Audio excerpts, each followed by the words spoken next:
Queridos amigos, sean todos bienvenidos a Mirada Semanal, el podcast de actualidad de Latinoamérica 21.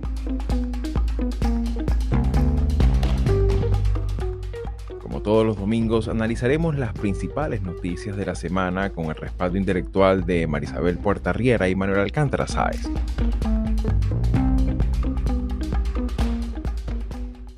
To the streets of Venezuela following the country's contested presidential election. Now, Venezuela's top prosecutor is launching a criminal investigation against Edmundo Gonzalez and Maria Corina Machado, the two leaders of the opposition against President Nicolas Maduro.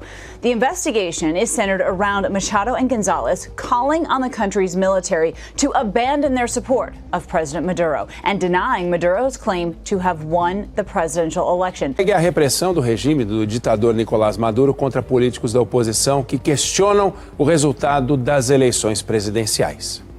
A líder da oposição na Venezuela denunciou no X antigo Twitter que o ex-governador de Mérida, Williams Dávila, foi sequestrado. Maria Corina Machado atribuiu o crime ao regime de Nicolás Maduro. Hoje, o presidente da Venezuela anunciou a suspensão por 10 dias da rede social no país. Temos 2.000 presos capturados e de aí van para Tocorón e para Tocuyito. Máximo castigo.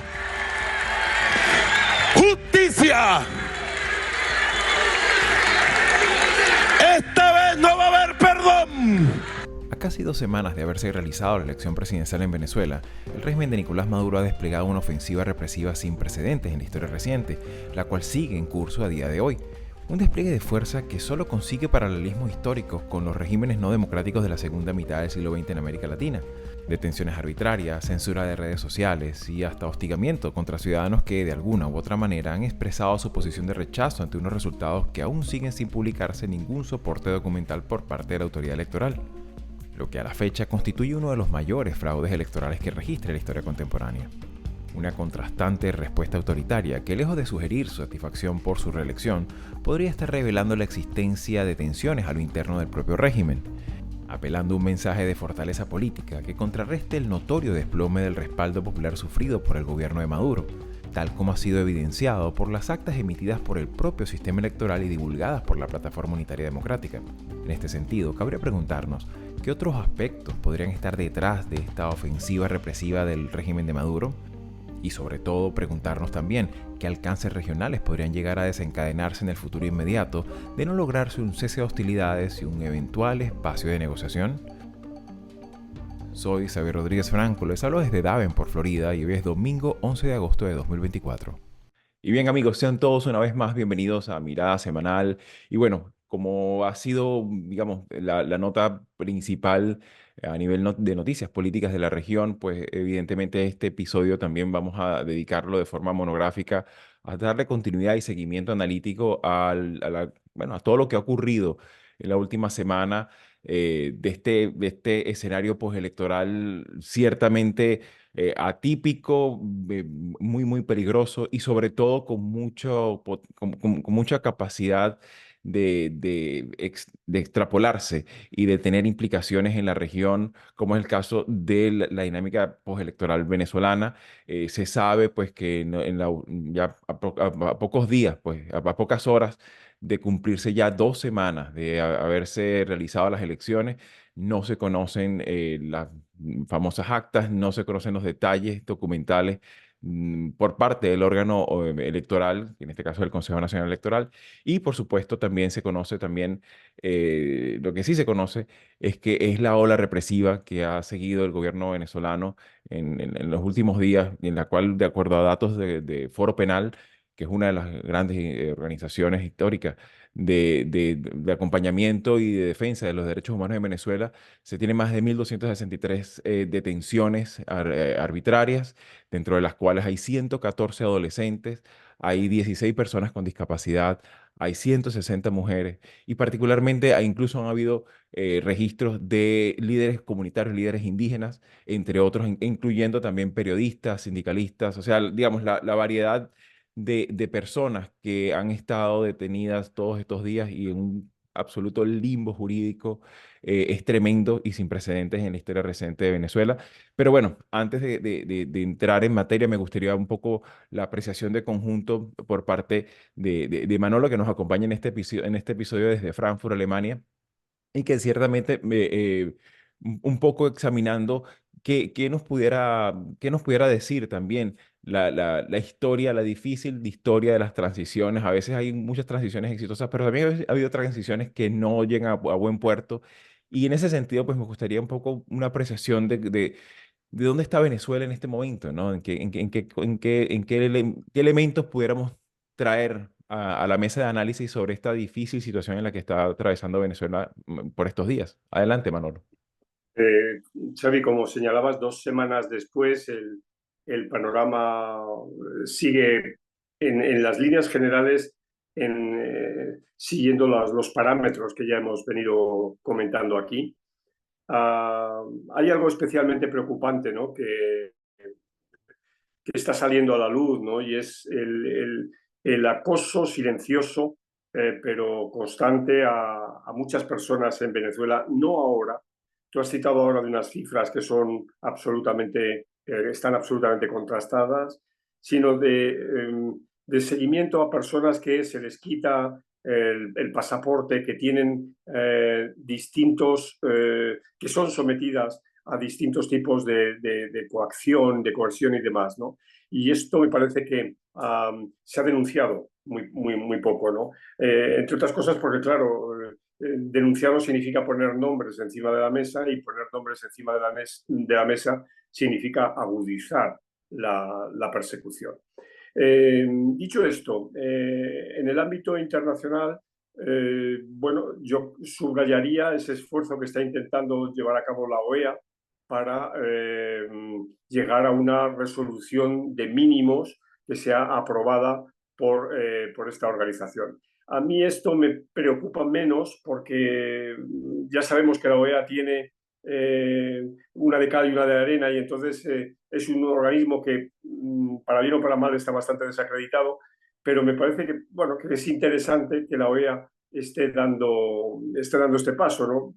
Yo creo que desde la Secretaría General significa querer buscar una cierta entente. También me han parecido interesantes las declaraciones de Josep Borrell, el máximo representante de la Unión Europea, ¿no? Cómo mantiene la línea de seguir los acuerdos que Brasil, México y Colombia lleguen a alcanzar, ¿no? en este terreno. Eso también me parece muy sensato, porque es evitar que el régimen de Maduro pueda acusar de neocolonialismo, de injerencia extrarregional, etcétera, ¿no? Mientras que en ese sentido, el papel de estos 3 países, como hemos venido destacando, sigue siendo muy importante. Y una nota, si se quiere, menor, pero que no quiero dejar de subrayar, es porque es doméstica de Bolivia, es el plebiscito que el presidente Arce plantea para el mes de diciembre, de prohibir toda posibilidad de que un mandatario esté en el poder más de 2 periodos, más de 8 años, ¿no? En un plebiscito en el que se quieren aprobar otro tipo de cosas, ¿no? Pero que este punto me parece que es extraordinariamente importante, porque aborda pues uno de los males que no es de ahora, ¿no? Yo recuerdo el maestro francés Jacques Lambert hablaba del pecado de la preponderancia del presidencialismo en América Latina hace 50 años, ¿no? Y que es el tema de la reelección, ¿no? Y bueno, lo hace un país como es el caso de Bolivia, que ha estado también signado por este problema, pero que me parece que es interesante también traerlo a colación. Claro, claro, y que ciertamente también es uno de los temas pues, sobre los cuales evidentemente este deterioro sistemático que hemos reportado en este programa de la salud democrática pasa precisamente también por eso, ¿no? Por esa noción de rescatar la alternancia y rescatar la pluralidad, ¿no? Y en ese sentido, pues creo que la situación de Venezuela es bastante preocupante, sobre todo si consideramos pues la recapitulación de acontecimientos que han venido ocurriendo, donde evidentemente la necesidad de cambio político ya es contable, ya es documentalmente visible y ciertamente pues estamos viviendo los efectos que precisamente tiene cuando un sistema político más bien sirve de caja de caja de contención o de camisa de fuerza, ¿no? A esa necesidad tan humana, tan parte del ADN político de nuestra región, de ese extremo occidente que hablaba Alain Rouquier, que siempre de alguna manera siempre hemos tenido como esa referencia democrática de vivir como repúblicas, ¿no? Y no como monarquías. Y en ese sentido, pues obviamente, pues esta tensión se hace patente en la Venezuela de nuestros días. Y en ese sentido, Marisabel, me gustaría también tu apreciación, porque bueno, también estamos viendo una escalada en los mecanismos tradicionales de un régimen autoritario, como detenciones arbitrarias, ejecuciones extrajudiciales, eh, persecución, hostigamiento. Los que no están detenidos están escondiéndose. Hay muchas personas, pues obviamente que precisamente para preservar su seguridad no las menciono, pero sí incluso personas que han estado en el ámbito tanto académico como en la parte, digamos, del activismo político en Venezuela, que están ahora mismo cambiando de casas, cambiando los números, borrando los números, digamos, el historial de conversaciones del WhatsApp, entre otras cosas. Y claro, y en ese sentido también vemos que es un régimen autoritario que tiene otra caja de herramientas, que tiene una caja de herramientas también autoritaria que va en la parte tecnológica. Vimos hace poco, pues sabemos que Nicolás Maduro suspende por decisión unilateral de Maduro, pues se suspende por un plazo de 10 días, que todo el mundo duda que vaya a ser nada más 10 días, bueno, la presencia de X o Twitter en Venezuela. Y eso, por supuesto, considerando que es un país donde no hay libertades de prensa, donde hay dificultades reales de la contrastación de la libre prensa, la libre circulación de información, pues es un elemento que ahonda más la gravedad de la situación. ¿Y cómo miras tú ese aspecto de la parte comunicacional? Porque claro, creo que eso es una arista muy importante para entender la complejidad del contexto venezolano. Bueno, vamos a comenzar por la reacción del gobierno ante su derrota, que yo creo que eso ahora queda mucho más claro, sobre todo después de casi 2 semanas sin mostrar los resultados, y los únicos que conocemos son los que la oposición está mostrando, que al parecer no es solo el Centro Carter, sino que otros medios han analizado las actas, y hay un aspecto técnico en el que se insiste que estas actas son válidas, son Claro, son emitidas legítimas, por el propio CNE, pues, o sea, no es unas actas que ellos no son son unas fabricadas, contabilidades, exacto. no son fabricadas, no son falsas, tienen una cantidad de mm, eh, elementos de seguridad que los expertos dicen que son legítimas. Entonces, por una parte tenemos eso, que hay un resultado que ya pasa del 85%, porque no solamente la oposición logró recopilar esas actas, sino que también hay un grupo de disidentes del chavismo que tiene alrededor de 30% de esas actas. Juan Barreto ha dicho que ellos han unificado pues, el número de actas, entonces hay más del 85%. Y eso nos daría a nosotros un resultado, como dirían los expertos del chavismo, irreversible, ¿no? Sin embargo, el problema es la respuesta no de Maduro, sino de todo su coalición. eh, ha sido la de no solamente desconocer los lapsos legales desde el punto de vista de la legislación laboral, sino además arremeter en contra de la oposición. Están acusando tanto al candidato Edmundo González como a María Corina Machado de una serie de delitos, que el problema es que en Venezuela en este momento pareciera que estamos entrando en una etapa inclusive de juicios sumarios. Hace un rato estaba revisando una cuenta, eh, un defensor de derechos humanos que está detenido, o una persona, un activista, está detenido desde el año 2020. En la madrugada le hicieron un juicio y lo condenaron a 30 años. Lo preocupante, insisto, es es la respuesta de todo de la coalición que incluye a las instituciones, poder ciudadano y poder judicial, sin mencionar al poder legislativo. Esto nos da a entender, primero, que el gobierno de Maduro no va a reconocer derrota. Y segundo, que el uso y la aplicación del poder del Estado y sobre todo el uso de la violencia legal, legítima, pero también extraoficial, se está haciendo mucho más pronunciado. Ayer o esta mañana, ya ni recuerdo la hora, liberaron a la activista y profesora Edny López, que no debió estar presa porque a ella lo que hicieron fue anularle el pasaporte para impedirle que saliera del país hace una semana, creo. El problema es que ya no se trata de la detención, por ejemplo, de William Dávila. Américo de Gracia está desaparecido, no sabemos nada de él. Es decir, estoy hablando de políticos con Claro, un perfil público elevado, pero también estamos hablando de dirigentes de base. Hay un dirigente de Primero Justicia que lo detuvieron. Estamos hablando de gente que forma parte de las comunidades y se las están llevando y los están acusando de terrorismo, incitación al odio, porque eso acarrea penas de 30 años. ¿Para qué? Ese temor que tienen nuestros contactos, que se están saliendo de grupos de chat de WhatsApp, que están eliminando sus redes sociales. Son gente que no tienen un alto perfil público, pero lo están haciendo porque hay cuotas que deben cumplir. Hay 2 fiscales del Ministerio Público que están detenidas porque se negaron a formularle cargos como los que estoy mencionando, a gente común y corriente que no tiene ninguna incidencia desde el punto de vista político a nivel macro.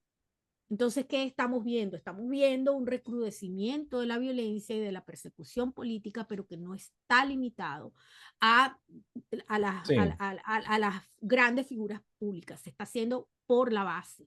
Eso tiene una explicación.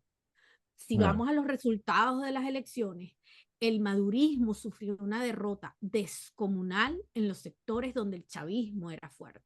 Claro, y que Entonces, ahí, allí es donde está el ujú, peligro. Están atacando a lo que fue la base del chavismo, que son sectores populares vulnerables que no tienen en Venezuela el acceso, el uso de X o de Twitter, si acaso alcanza el 10%, pero es masivo en términos de la multiplicación claro. de la información. Claro, y en ese sentido sí es importante, por ejemplo, también destacar el elemento, como tú bien, muy bien señalas, de dónde es que se golpea, ¿no? Dónde es que se ataca. Y bueno, está el caso, por ejemplo, en el esquema pues habitual donde el chavismo siempre pudo esparcir su narrativa, ¿no? De que, bueno, la oposición siempre es estos niños bien en las zonas acomodadas versus las zonas populares de las ciudades o de las zonas de las ciudades versus el ámbito rural, ¿no? Y esos bastiones tradicionales en el eje llanero, ¿no? Portuguesa, Cogede. Bueno, lo que vemos con esa detención en vivo, en un live de Instagram de María Oropesa, la coordinadora estadal de 20 de Venezuela en Portuguesa, que un estado que tradicionalmente fue un bastión electoral del chavismo, uno parte de este eje llanero de que estaba conversando.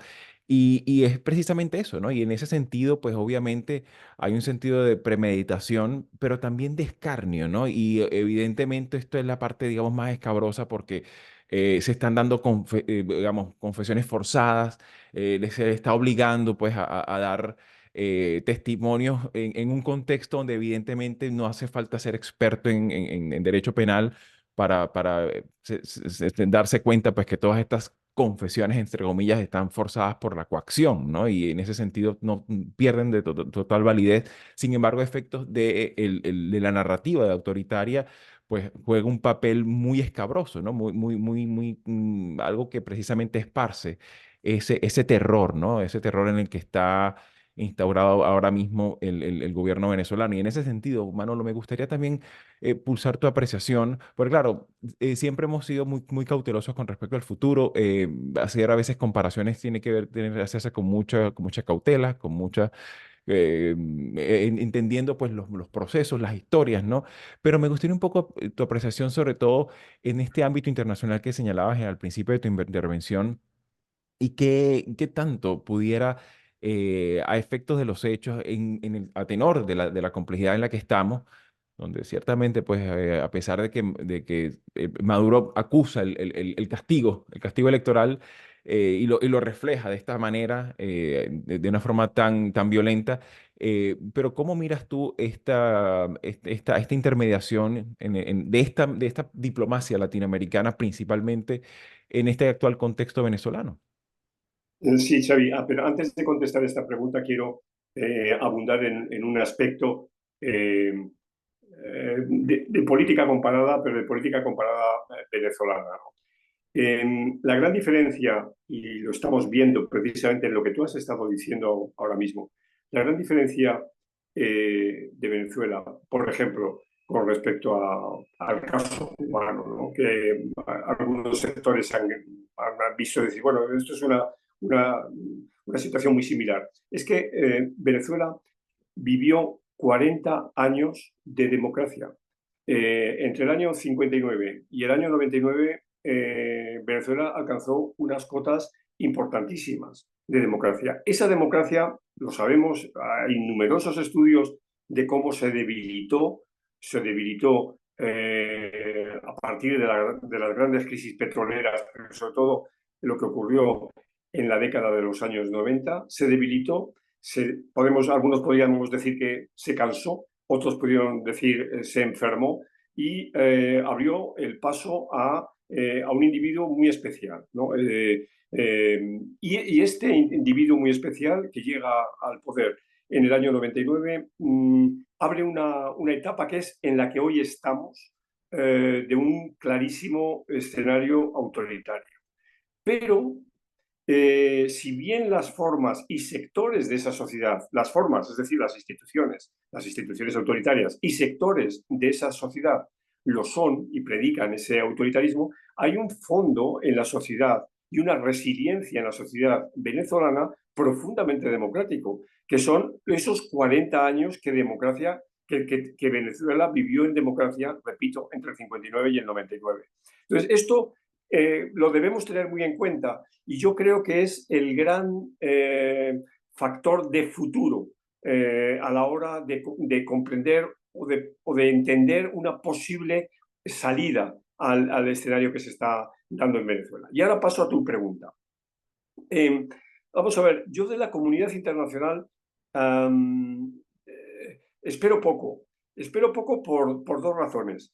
La primera es porque el mundo está muy, muy complicado, ¿no? Es decir, que hay otros focos extremadamente calientes, que quieren más calientes en términos de guerra, que llaman la atención y que, por consiguiente, son los que depositan la preocupación tanto de los países como de las asociaciones, como de los medios, etcétera, ¿no? O sea, eso por un lado. Pero por otro lado también sabemos que la sociedad internacional está muy dividida, ¿no? No hay una sociedad internacional. Naciones Unidas bueno, esto ya lo hemos dicho también en otro programa, perdió hace mucho tiempo la posibilidad de ejercer una suerte de conducción de la vida internacional. Entonces, esa división de la sociedad internacional en esos nuevos dos grandes bloques, muy distintos evidentemente a los que vivimos hace también ya sus 30 años, ¿no?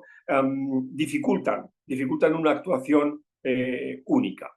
Pero hay dos factores que me parece que son también de alguna manera novedosos.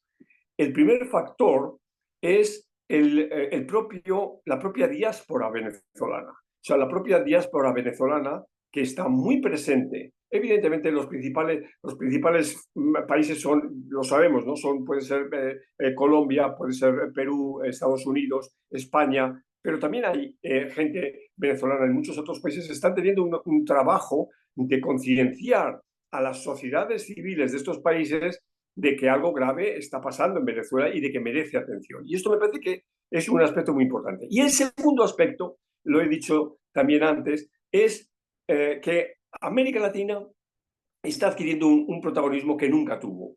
Nunca tuvo, primero, porque la voz de América Latina estaba capturada por el gran vecino del norte, o porque regímenes de muy distinto contenido podían bloquear una solución medianamente consensuada. Pero hoy, y esto también lo hemos dicho y lo acabamos de decir hace un ratito, los tres grandes países demográficos de América Latina, como son Brasil, México y Colombia, que están gobernados por sensibilidades, no voy a hablar de izquierda, derecha, sensibilidades que pueden comprender o que podrían acompañar el originario proyecto chavista, hoy se están poniendo de frente, no se están poniendo de costado y están exigiendo simple y llanamente que se muestren las actas.